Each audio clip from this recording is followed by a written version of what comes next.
बिस्मिल्लाहिर्रहमानिर्रहीम। अस्सलाम वालेकुम नाज़रीन। अभी इसहाक डार साहब की एक ज़बरदस्त किस्म की प्रेस कॉन्फ्रेंस बल्कि चल रही है, अपने अख्तिताम को है। वो उसमें उन्होंने बहुत सारे पैकेजेस अनाउंस किए हैं और स्पेशल जो पाकिस्तान की जो मफलूकुल हाल लोग हैं जिनका कोई पुरसान हाल नहीं, उनके लिए खसूसी राहत और कई चीज़ें की हैं। बारे में उसकी तफसील में जाए बगैर मैं समझता हूँ कि ये बहुत एक अच्छा खुशाइंद किस्म का कदम है। लेकिन उसमें एक अहम बात जो है, जो इतनी अहम नहीं है, लेकिन अब इमरान खान साहब के झूठों ने और उनकी गलत बयानियों ने और उनकी सारे जो बिल्कुल एक झूठों के ब्रिगेड ने इस मुल्क के अंदर झूठ और सच के अंदर तफरीक करना ख़त्म कर दिया है। अब वो उनको बताते रहे कि हजूर आपको हमने इकॉनमी कहाँ करके दी थी। 2018 के अंदर जो सीज़न ख़त्म हुआ था, पहले तो उनको 2000 दिसंबर बताया 2017 का, और फिर 2018 के अंदर जब मुस्लिम लीग की हुकूमत छोड़ी तो क्या इकॉनमी का साइज़ था, आप कहाँ ले गए, कितना हमारे डेट था उसको आपने कहाँ तक पहुँचा दिया, डॉलर का क्या रेट था उसको आप कहाँ ले गए। ये सारी चीज़ें मैं तो कई दफ़ा डिस्कस कर चुका हूँ। बहरहाल इसहाक डार साहब ने ये अच्छा किया है कि उन फिगर्स को दोबारा उजागर किया है। मेरी गुजारिश ये है कि इन फिगर्स को बार बार उजागर करें, बार बार उजागर करें, ताकि उसी तरीके रट लगे, चाहे उससे असर पड़े या ना पड़े। इन पर कोई असर नहीं पड़ना। तहरीक इंसाफ को जिस इदारे तरकीबी पे अब उसकी आ चुके बाहर हो चुके, इमरान खान साहब कत्ल करते हुए पकड़ा जाएगा दिन दहाड़े, तो तहरीक इंसाफ वाले जो है उसके लिए यही कहेंगे कि उसको कत्ल माफ़ है, उसको एक नहीं 40 कत्ल माफ़ है। कोई चीज़ आ जाए, किसी किस्म की करप्शन के एलिगेशन है, सारा कुछ है, ऐसे हैं कि ओपन एंड शट केसेस हैं। तो इमरान खान साहब जो हैं उनको, उनके जो साथी हैं, जब आतियों को ऑडियो लीक्स हो जाएँ, उनके मुतलकीन की कोई चीज़ आ जाए सामने, तहरीक इंसाफ के लोगों से मैंने जब भी पूछा है तो वो कहते हैं जी कोई फ़र्क नहीं पड़ता। और ये एक लम्हा फ़िक्री है। फवाद चौधरी साहब ने भी आज एक धुआंधार प्रेस कॉन्फ्रेंस की है चंद घंटे पहले, और उसके अंदर उन्होंने बुनियादी तौर पे उससे पहले उमर चीमा साहब ने की है, क्योंकि परसों ये इमरान खान साहब पे जो कातलाना हमला हुआ था उसी सिलसिले में आज तफसीलात दी हैं। ये तफसीलात उन्होंने दोहरा रहे हैं जो उमर चीमा साहब चंद 2-3 हफ्ते पहले बता चुके हैं, और इमरान खान साहब अपनी प्रेस कॉन्फ्रेंस में बता चुके हैं, और कल उमर चीमा साहब ने बताया। किसे बताया? क्योंकि 3 दिन पहले दुनिया टीवी के ऊपर कामरान शहद साहब ने होश शबा किस्म के इनके शफात, ये कैसे कि पूरे फोरेंसिक रिपोर्ट्स, पोस्टमार्टम रिपोर्ट्स, जो बेचारा बंदा जो है वो तहरीक इंसाफ का डाई हार्ट वहाँ पे जहाँ भाग हुआ है उसी मौके के ऊपर, और उस लड़के के स्टेटमेंट्स कितने खोल मिले सारा बताया कि जी 30 बोर का उसका पिस्टल था और उसमें की 12 खोल उनको मिले, और 12 खोल ही वहाँ पे जो है फायर उनके निशानदेही हुई। दो जो खोल है 7 mm के मिले, जो कि 2 खोल जो उस कंटेनर के ऊपर से मिले, और जो उसको गोली लगी उसके बारे में कामरान शहद ने पूरी पोस्टमार्टम रिपोर्ट बताई कि गोली जो है कंटेनर की साइड से आई और यहाँ से आके उनके यहाँ से निकल गई। बिल्कुल उसकी डायरेक्शन यूँ है, कोई ऊपर से नहीं आई, उनकी बिल्कुल इस डायरेक्शन है।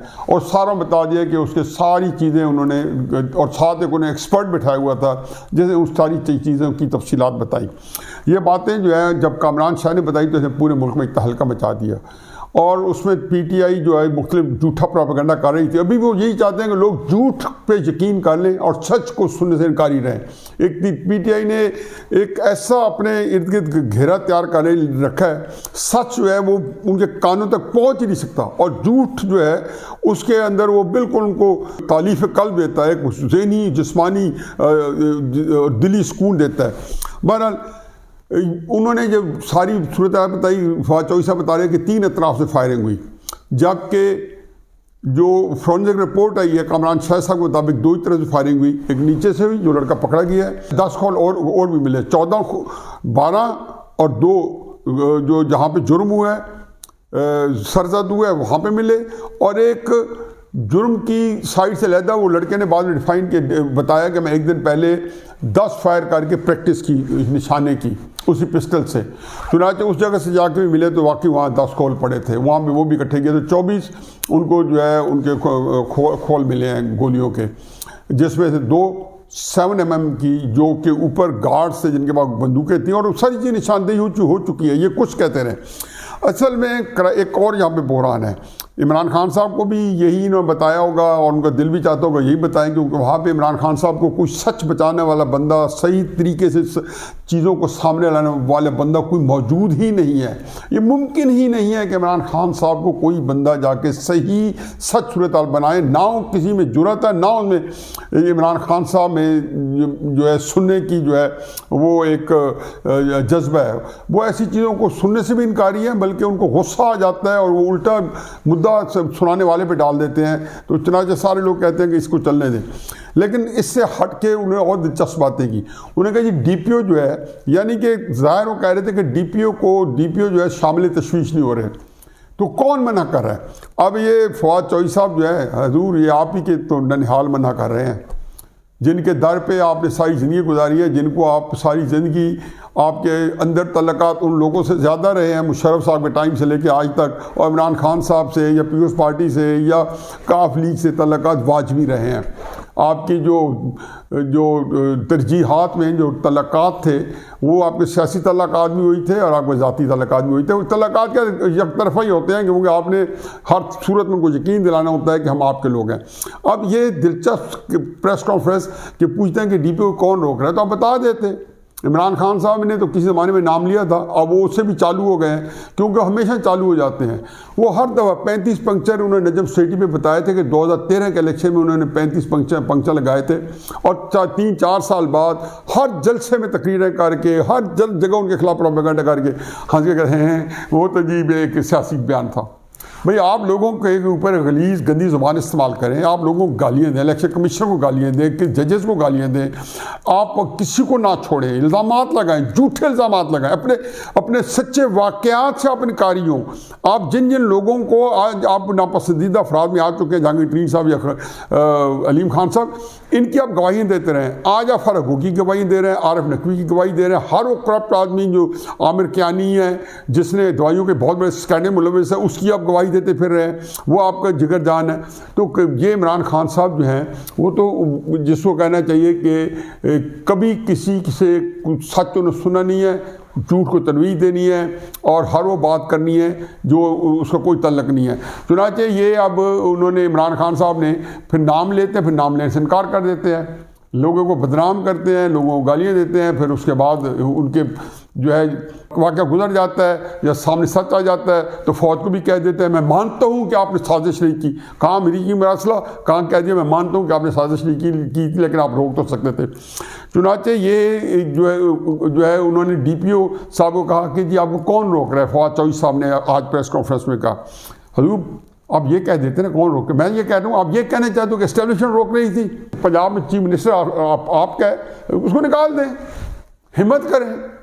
मतलब जिस बंदे में इतनी हिम्मत नहीं है कि डीपीओ भी वहाँ मौजूद है गुजरात के अंदर, और वो उसने आपकी हुक्मदुली भी करता है, आपने पर्चे भी नहीं काटने दिया उसने, उन्हें कहा जी जाके मुझे तब्दील कर दे, किसी और को डीपीओ लगवा दे, वो पर्चा काट दे। परवेज़ इलाही ने कहा मैं नहीं पर्चे काटता, आपको वज़ीर आला नहीं मानता।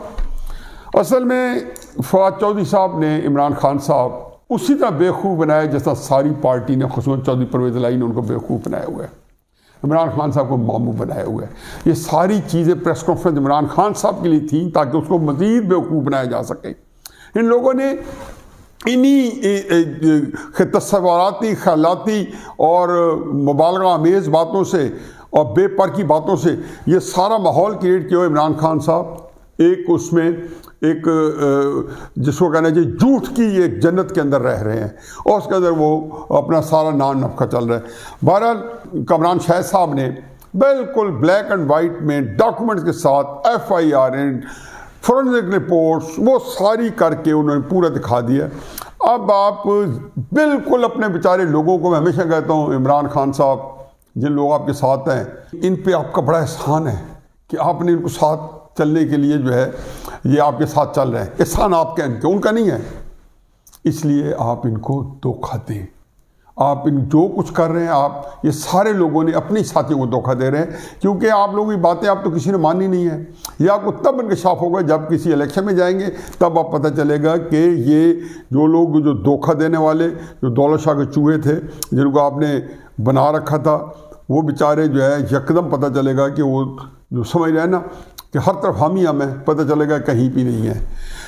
दूसरा, इलेक्शन कमिश्नर इमरान खान साहब को पार्टी सदारत से हटाने का ऐलान कर दिया है और इमरान खान साहब ने उसके खिलाफ हाई कोर्ट में जाने का ऐलान किया। बिल्कुल उनका हक बनता है, लेकिन ये ना कहा करें कि किसी अदालत को उनके खिलाफ फैसला देने का हक नहीं है। वो आज हर चीज़ में कहते हैं, इसमें भी कह रहे हैं कि मुझे नाअहल करार दिया जा रहा है। ये तो नवाज शरीफ को होना चाहिए था, वो करप्ट लोगों को होना चाहिए था। मैं करप्ट? ये जो तोशाखाना है, ये करप्शन होती है।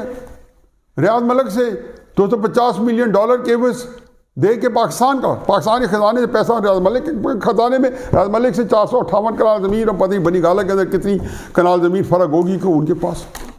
और अब पता चल रहा है ना, और आजकल भी पता चल रहा है कि कितना बड़ा बाजार लगा हुआ है।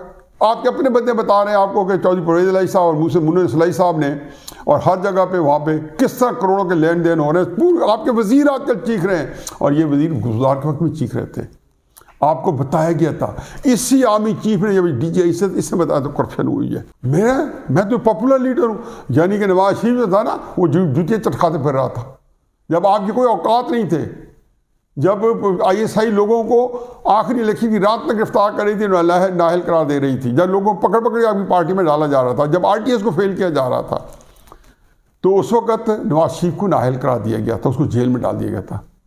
लेकिन उसने दिलेराना किया, उन्होंने कहा चलो ठीक है, अदालत का फैसला मैं मानता हूँ। इमरान खान साहब, आपको भी पता है writing is on the wall, लेकिन अच्छी बात है, आप अपनी कोशिश जारी रखें और डटे रहें।